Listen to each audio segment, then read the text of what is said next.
joining me today, and it's an absolute pleasure to have you.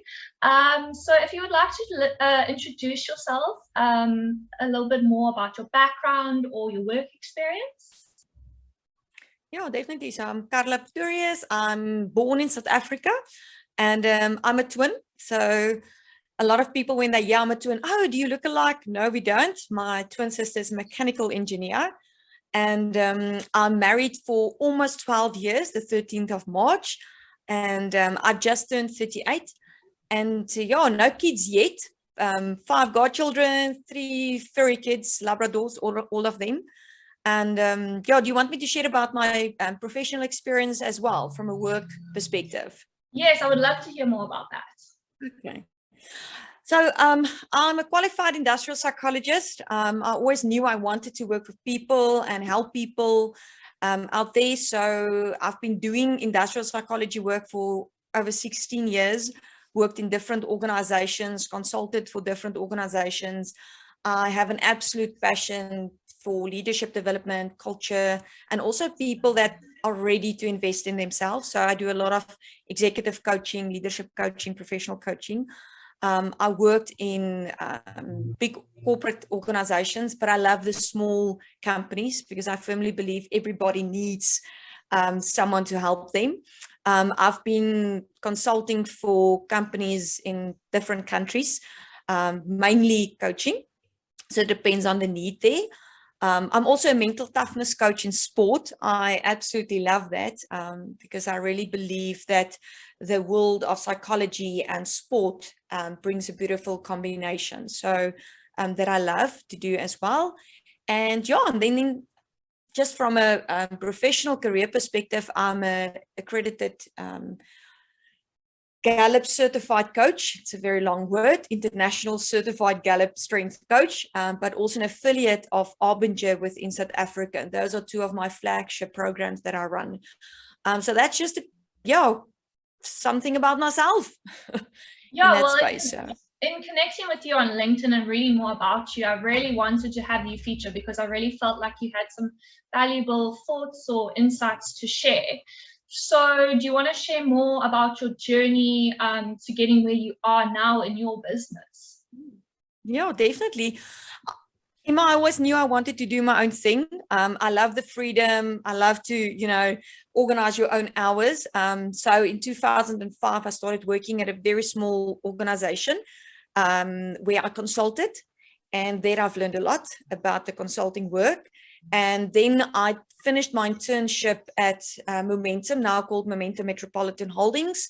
There I moved up in the ranks, and then I became a human capital manager. I was one of the youngest human capital managers at that point in time, which brought its own insecurities and being out of your box. But it was really, really nice. I had to study and work when I did my honors degree in 2005 because of financial constraints. But for me, it was the best thing ever because you learn the theory, but then you can apply it practically. So I was in Momentum. Then I was recruited again by a CEO for which I consulted for, and I became their human capital executive. And then I started finding solutions on the side. In 2014, I then worked still at that company, was again approached by Momentum, but then to focus on the OD space, to become an organizational development specialist, which was really attractive to me. And in 2017, I said, that's it. I am going to pursue my career full-time or my practice full-time as an industrial psychologist. And then I never looked back. Emma, it's an amazing experience to work for yourself. It is daunting at times, but it's really something, if you know you want to do it, go for it. That's a message to a lot of people that I want to share out there. Yes, and what a career path and journey you have had to get to where you are now. I'm sure it is, like you said, very daunting, starting your own practice, going full time in it. It's different from having it maybe as a side hustle, but as your main career, it's quite yeah, daunting, but I'm sure there was a lot of lessons that you learned along the way. So maybe if you would like to share more on those. Yeah, definitely. As I mentioned, school fees. I've learned how not to lead people. I've learned that I was busy sabotaging my own career while I was still working at Momentum. But also, I've learned how to consult, how to build relationships, but also how to lead in the right way. And for me, I was very thankful getting exposed to programs like the Clifton Strengths that identifies your strengths. It's your innate talents that you can develop into strengths. I also became acquainted with the work of Arbinger, where it really teaches you about an outward and an inward mindset and how that impacts how you engage with people around you. And then I was very fortunate. I had an amazing mentor and coach who were honest enough to share with me that I need to start doing things differently. Because you will think as an industrial psychologist, you know everything in life. And that's the biggest mistake you can make, because you don't know everything. But humbly so, I've learned that there's so much more that you can do, and that feedback is a gift. Feedback is a gift. It's an opportunity for you to learn and to grow. And if you have someone that's honest enough to share that with you in a safe space. And then another thing I've learned is to become content with who you are. And that links to your identity. And that contentment does not mean complacency. It means you're okay with who you are, you're comfortable with who you are, but you know who you are and what is your identity. And if you don't have your own identity, very often we become a second-hand version of someone else. And by running your own practice, I've learned it's so important to focus on your own strengths, because our strengths gives us energy. And then to put systems in place and to leverage from other people, partner with associates for those things that doesn't come natural. And this is also relevant in a career as well. If you know yourself, if you know what gives you energy, it's as if you just feel, you know what, this is me. This is what I can do, and this is what I can't do. So what can I do about that? So yeah, that's in a nutshell. Yeah, I can definitely agree with your points. And it's so important to be confident in ourselves, because your lack of confidence kind of shows in your work sometimes. So yeah, be true to who you are. I'm sure there was a lot of success that you've experienced over the years as well, and with the lessons that you've applied in your life and your career. So what is your biggest accomplishments thus far? And also maybe some failures, but that also taught you a few things as well. Definitely. Oh, yeah, for me, well, surviving 2020, I think if you ask anyone with their own business or practice, small business or practice, surviving 2020, not only surviving, but also growing my practice. A lot of people went through difficult times, and taking on those opportunities to be able to help other people, that really, really helped me. Also throughout the last 5 years, being able to consult for big corporate organizations like the FNBs and the Standard Banks and the Momentums of the world, and Sasol. Although I love to focus on the small to medium organizations, because I really believe there's a big need for those organizations to also have the consulting services that they can afford, because they can't always afford a full-time industrial psychologist. So that I really, really value, that I build that business. And then also launching my mindset, www.mymindset.co.za in 2018 was a big thing for me. It's an online program. Not everybody can get coaching. So it's an online program where I share some concepts and tools and techniques where someone like yourself can log on. You can get the tools and techniques based on your need. So that was something for me there. What I've learned there was don't worry that something should be 100% perfect. Otherwise, you will never move into action. So we waited and we waited and we worked on things and we realized, just start. Don't worry about that. And then definitely the success stories of people. You know, if a 65-year-old tells you, I never knew I can add so much value. I've never done something like identifying my talents. Now I can develop that into strengths. And that for me, if people go through other coaching sessions or team dynamic sessions, and yeah, that for me is really something that adds a lot of value. Or even if an 18-year-old, imagine yourself being 18, you look very young still for me. But if you're 18 and you can become content with who you are, and by saying you look very young, it's a compliment to you, by the way. But if you're 18 and you can become content with who you are, that for me is a huge thing at that age. And then something I had to learn the hard way, Emma, was to set boundaries. If you work for yourself, if you work from home, it's sometimes very difficult to set boundaries. And it's not about work-life balance. It's about work-life integration, where you integrate your work and your life. I've learned the hard way of not prioritizing my family. And that created a lot of hiccups in my life. I'm grateful that I got to a point where I can say, you know what? I have an appointment this afternoon, whether that's for myself to exercise or with my husband or with my 5 furry kids. I had to learn that and to say it's okay. And another thing and a tip I want to give to anybody, whether you're in a career, you have your own practice, is commit to deadlines, but agree on deadlines, because very often you think, oh, I need to do it tonight. And then you send that document to someone and say, oh, thank you, this was only due next week. So I've learned the following words.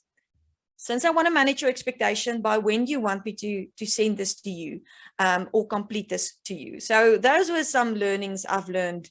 And also, I'm not good with invoicing people. So putting in a system that helps you to do all the invoicing, because yeah, it doesn't come natural to me. Sure. Moving on to a more general topic. What advice would you have for other women, since you have been so successful? What advice would you have to share with them for women in the industry or in general? Well, this is something that I wish I've learned at a younger age. And that is really, really to know your own identity. It's not to have an Instagram, a TikTok, Facebook identity. It's really to be comfortable with who you are. Because if you don't know your own identity, again, you cannot be content with who you are. So, which means it's going to be very difficult for you to empower other women. Because like you mentioned, you know, empowered women empower other women. And that's very important. It's to be the real you.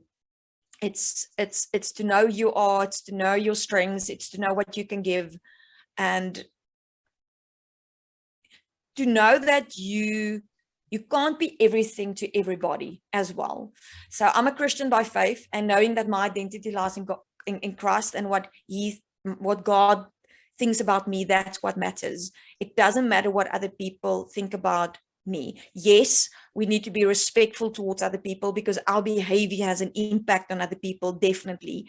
But for me, it's what he thinks of me. And yes, I'm still nervous before important occasions. I'm still nervous when I need to present certain things, and that's okay. That's normal.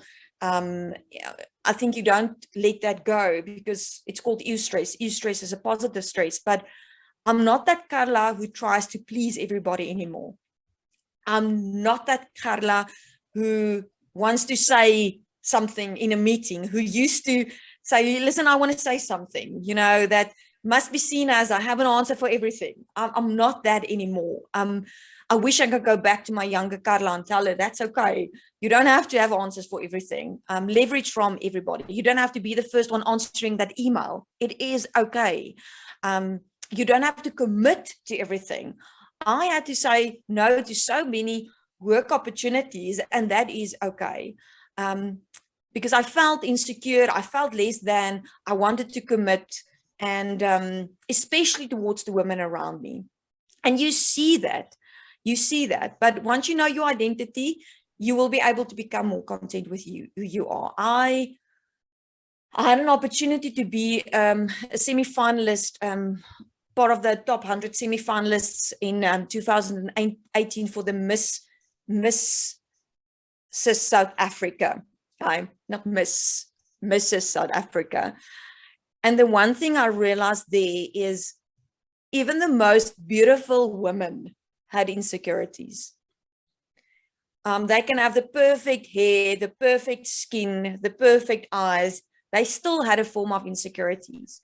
And they struggled to empower other women. And knowing yourself and being comfortable who you are, it really helps you. And another thing I want to share with you is the book of Caroline Leaf. And it's a book called Who Switched Off Your Brain? And solving the mystery of he said, she said. That really helped me to understand the difference between men and women. And this is now to all the women in the workplace. We are different. Our brains are physiologically different than men's brains.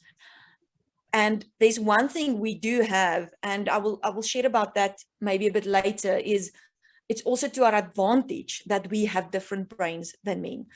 So that really helped me to understand how to approach men in the workplace differently without feeling inferior. So, yeah. Yeah, I think there is an extra pressure as women that we put on ourselves, whether that's in the workplace or in society, whether that's subconsciously or consciously. But I definitely think it's so important that we do remain confident in ourselves, because when you do have that confidence, you're a force to be reckoned with whatever opportunity you have going for you.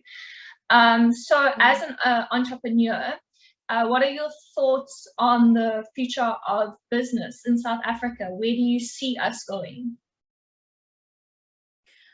Well, for me, I firmly believe that South Africa has a lot to still offer. For me, we are hungry to learn. If you look at the Clifton Strings, the frequency of the talent called learner is very high in South Africa. So people are eager to learn. They want to learn. And we have a country where people are hungry to learn and grow. And this, for me, I see that as an opportunity to help as many people as possible, to help them identify their identity, to become content with who they are, to help them know the true you. And so they can be internally motivated and not externally. It's not about my clothes. It's not about the car I drive. It's not about my makeup. It's about who am I, so that they can again empower other people. And yes, the world of work is changing, and it becomes more digital. I mean, yeah, I'm sitting with you. It's a digital world. But Simon Sinek said something, and I want to read this because I don't want to miss anything. 100% of employees are people. 100% of customers are people. 100% of investors are people. So if you don't understand people, you don't understand business. And once you share that with people, like, oh, I never thought about that. But you first need to know yourself. Who are you as a person? So you have to have a successful career, practice business, whatever you want to do. For you to have that, you need to understand business, and you need to start seeing people as people. And that's part of the work that Arbinger does worldwide, is help us to relate to people and see people. So moving on to women empowerment specifically, what are your thoughts or comments on women empowerment as well as female entrepreneurship, whether that's in South Africa or at large? You know, Emma, I think the best advice I got was, don't get fixated on your business name. You know, for me, it was finding solutions. I got my logo, I got my colors, I redesigned my brand. And my mentor said to me, don't get fixated on that. Because once you get fixated, everything is around your business name. People don't buy your business or your practice, they buy you. It's what you can bring to them. So I've been consulting through so many different associates where I've represented their organizations at clients. And it wasn't about, my name. And for me, not worrying about that opened up so many opportunities for me to always have a stream of income and to build my network and my experience within my practice. So that advice I really, really want to share with women entrepreneurs out there. And that resulted again, helping other associates and they representing finding solutions. So that really helped me a lot. And then, as I mentioned, I want to reiterate this: people buy you, what you can offer to make a difference for them. And coming back to what Caroline Leaf shared in her book, we have mirror neurons. Emma, do you know what's a mirror neuron? You can explain it way better than I can. I didn't know what's a mirror neuron. I'm like, what? Yeah. Okay, so mirror neuron is we can mirror someone else's emotions. Women has more mirror neurons than men. So you and I can mirror other people's emotions more than what men can do. And Gallup did some research. Leaders who can connect with other people makes out great leaders.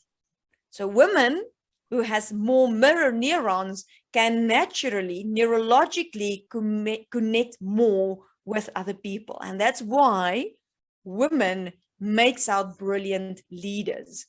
I want to share that from an entrepreneurial perspective, a business perspective. When you visit a client,